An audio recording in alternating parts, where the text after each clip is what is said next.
They're a good opponent. We look forward to the opportunity. We know it's going to be difficult, but we're playing at home in front of our fans, so we hope that provides a real element for us. And it's about performing and executing. And we want to win our group, but you don't win your group if you don't win the first game. So we'll put everything that we can into this first game, but we're extremely excited by the opportunity. What do you? What was the preparation for Mazatlan? Very similar to any preparation. We have games that we look at. We look at what they look like with the ball, without the ball, and try to find areas to exploit. Obviously, we do our diligence to try to find which players we think will be starters and get that in front of the players as quickly as possible so they can familiarize themselves with their opponent and their direct opponent. But it's treated in the same way that we treat our MLS games or CONCACAF or Open Cup games. What's the feeling to face Liga MX teams?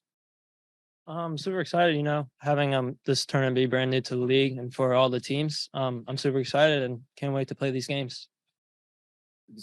How difficult is it balancing, guys with injuries, some big injuries, some small, and then just going after like the win in a new competition? No, I think it's we're in a phase where the league takes a break, pause, so it's good. You utilize your best players and you go after this with every intention of winning. And our best players are going to play, and that's the way we address it, just as we have for every competition. And coach, 6 Austin FC 2 players on this roster. Decision behind that? What was the decision making behind it? I think we're allowed to have up to 32. We can adjust that roster size as it goes. We'll narrow down who's on the bench in the before the game takes place. But we want the opportunity to utilize guys, and we have to recognize that by announcing a roster. But we hope to be able to use some of the ATX2 guys. But first and foremost, it's about putting the best 11 out there and certainly getting a result that puts us in a good position for the second game.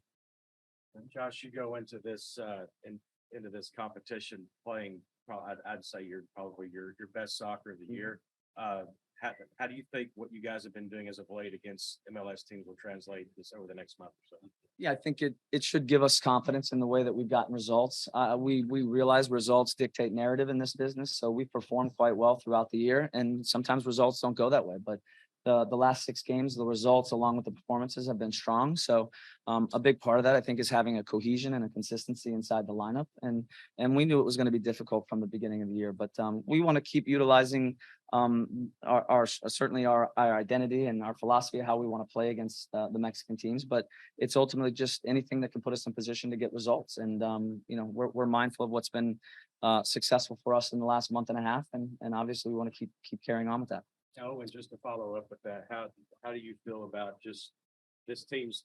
How much confidence does it give you guys whenever that all that effort, all that work is finally starting to pay off in results on the field, as Josh said? Yeah, it also helps being at home. The fans and the atmosphere definitely helps us gain momentum and energy throughout the game, and they help us push through. And with the results that we've had lately, I feel like we're feeling confident. You got an edger over there, kind of crushing you guys. There we go. Good work, Emily. Is it difficult to prepare for a team, on such short notice you just don't know a whole lot about?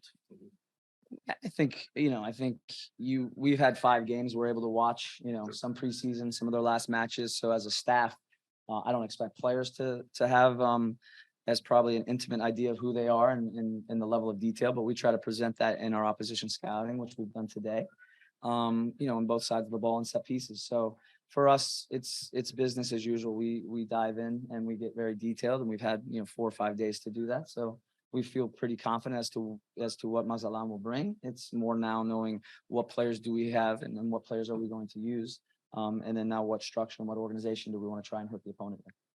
I talked to Vidrio, the captain, Mazatlan's captain, and it seems like he doesn't know, or they don't know anything about Austin at all. So is that an advantage for you guys? I don't know that I really believe that, but I think every opponent can approach the game however they'd like, and we look forward to the opportunity of playing them. I know when it seems like their start, Benedetti, is not gonna play. So is that an advantage? They'll bring out a roster, and I'm sure it'll be with it being their the new tournament. So I'm sure that the midfield will still be competitive. Any reference you have about Mazatlan? No, not really. Coach, what does training look like this week, you know, dealing with all the injuries, the heat, you know, and just making sure that everybody's in tip-top shape to be able to perform tomorrow night? Yeah, guys, we're in good spirit. It's been a really good week of training, and guys have made progress. Guys that had a little bits of knocks have come along quickly. So we're pretty pleased with how everything's looked so far. Who's or can we get a more detailed health report? Is Sebastian okay? Sebastian's okay. He's doing well. So I think him and Pepe have done a good job in recovery, and we'll look forward to their availability.